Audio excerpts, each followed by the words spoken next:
you all for joining us. This is actually our first conversation in the official SpeakEasy Cafe. I hope you enjoyed the film. Did you stayed for the conversation? At least you were interested. That's a good sign.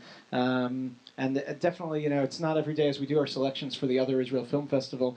It's not every day that we come across a film with this subject matter, and found it definitely at least intriguing, but I think beyond that as well. As mentioned, I'm here with Rabbi Joy Levitt, who's the executive director of the JCC in Manhattan, my boss. I will agree with everything she has to say.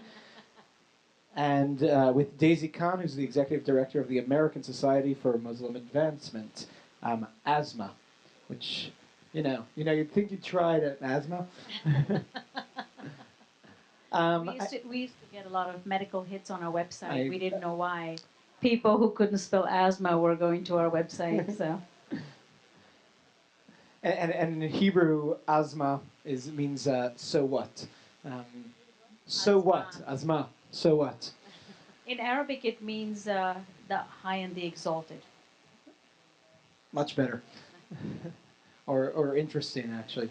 On that note, I would love, first of all, just for both of you to lend your reflections on this film, specifically as just this specific story from your perspectives, as I get the curtain over there. Daisy, do you want to start? It was absolutely fascinating for me because our organization meets a lot of converts. So seeing the whole sort of trajectory of what converts go through, whether it was in Israel in a Jewish family or whether it's people here in the United States or it's someone else, it seems to be the same set of struggles. Of course, her struggle was much more unique because of the political setting and the ambiance in which people live. But the thing that struck me the most was what a lonely journey it is. And this reminds me of my own spiritual journey when I sort of went through my lost and found stage where I lost God and then kind of decided that I was going to find God again. And when I finally found a place, and it was my husband's mosque that I began to go to, and I got myself steeped into, I was sort of thirsty person drinking from a fountain. I was at that stage where I was soaking everything in, and all my friends, and I lived right here on the Upper West Side, shopped at Zabar's every morning, had my donut and my bagel and everything, and all my friends were really alarmed. They were like, what is happening to you? You're going religion? I mean, I was hanging out with the Woody Allen type of crowd, and there was no space for people like me in that. And I remember having to distance myself from my own community to keep that sanity, because I had found something that was very precious to me, and I felt her struggle was the same. Her commitment to this calling, or to continue this calling, was so strong that nothing was going to take that away from her. That was, for me, a very personal takeaway. Joy. Well, I had a similar feeling about myself personally when I remember telling my professor in college that I was going to rabbinical school, and she looked at me with I had just told her something tragic. So on one level, I identified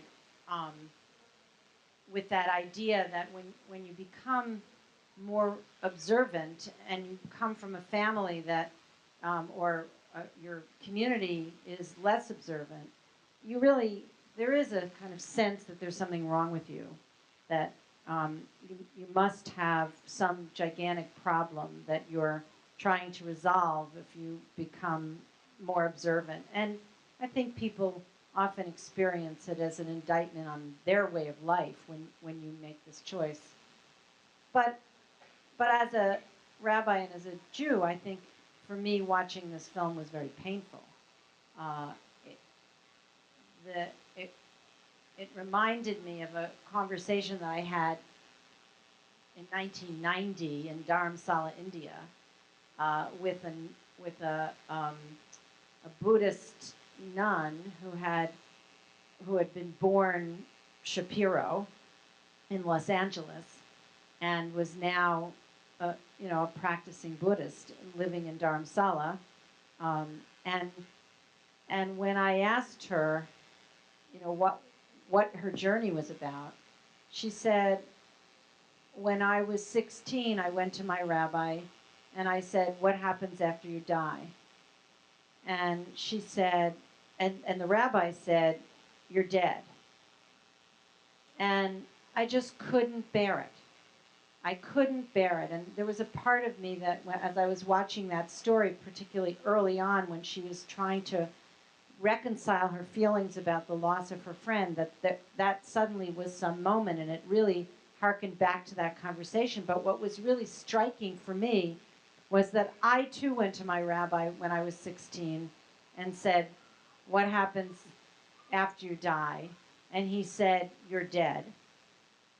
Didn't say quite like that, but that was sort of he basically said to me, "Joy, it matters what you do now. Don't worry about what happens later." And I found that a terrific relief.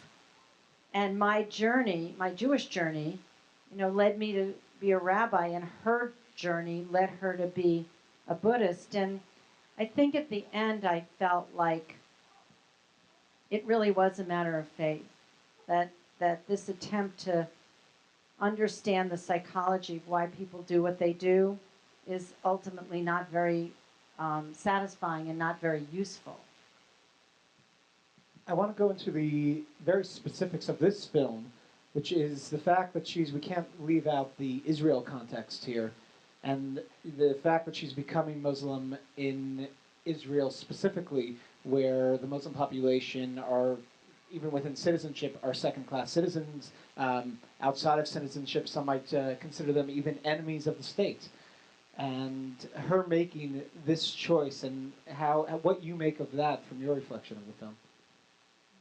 Joy, you want to start this time? Well, I mean, again, I think on the one hand, it looks like all the things that some people are thinking it is, right? It looks like look, I mean, let me just be blunt. If I lived in that house, I'd do anything I could to get out of that house, right? I mean, that was a very troubling household on some levels. On some levels, she had parents who were very accepting of who she was, and a family that was really supportive, right? So that was a little bit complicated, but I can certainly see where somebody might say she's very disturbed, she comes from a dysfunctional family, she wants attention, all those things. But she didn't strike me as a person like that. She struck me as a kind of centered person who was looking for God and had found God. And as a religious person, it's a little hard for me to think that's a bad thing. Daisy, any thoughts? Yeah, and in our narrative, we don't even believe people convert. We believe all they do is embrace another truth. And we all believe there's only one God. So this is why you saw that little dynamic with the son's mother, who said, why does she have to even convert? She already believes in God, So many Muslims also react to conversion that way, especially because there's no need for you to embrace another truth if you're already a believer, because ultimately we believe that what's essential is to be a believer. So different religions are just a pathway to get to that, the ultimate creator. So if this path doesn't work for you and it's too narrow or it's too constricted, then choose another path that does work for you. Yeah, we're not so generous. Well, what really alarmed me was that moment when the two friends were actually getting on the internet and they were doing a search. And it happens to a lot of people who embrace Islam in this country, unfortunately, and worldwide. The first place that they go to, because they're so ostracized and they're so isolated, and they don't know where to go, they go on the internet, and oftentimes they can fall prey, especially young men can fall prey to people who are trying to recruit them. And that I noticed how they were getting all this misinformation and wrong information, and an emphasis on just clothing, not an emphasis on the ethics and the values.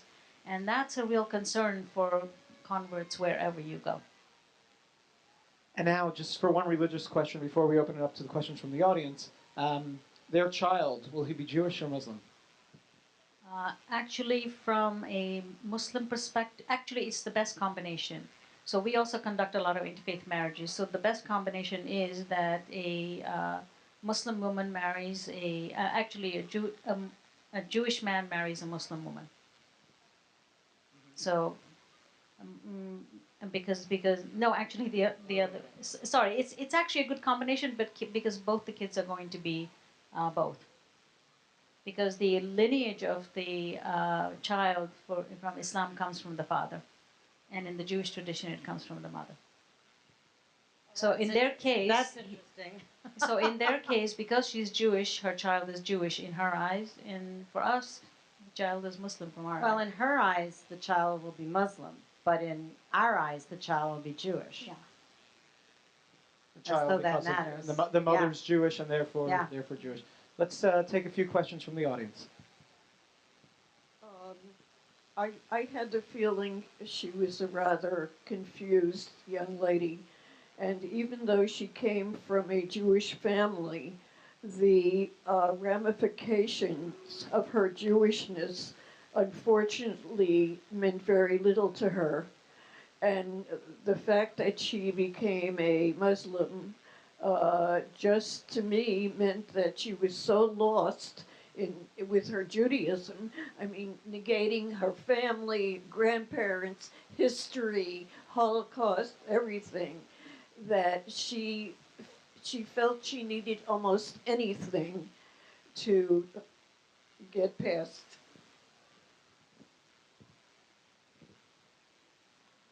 I mean, I think that is certainly one way to look at it. I just, in my own experience, I think it's unusual to put yourself in such a place of dissonance with everything. And my general feeling about that is that people don't do that unless they have to. So even though, as I watched the movie, I was completely confused by all of it and disturbed by much of it, at the end of the day, I don't think she had a choice. Yeah, I think she felt a calling, and the calling was so strong.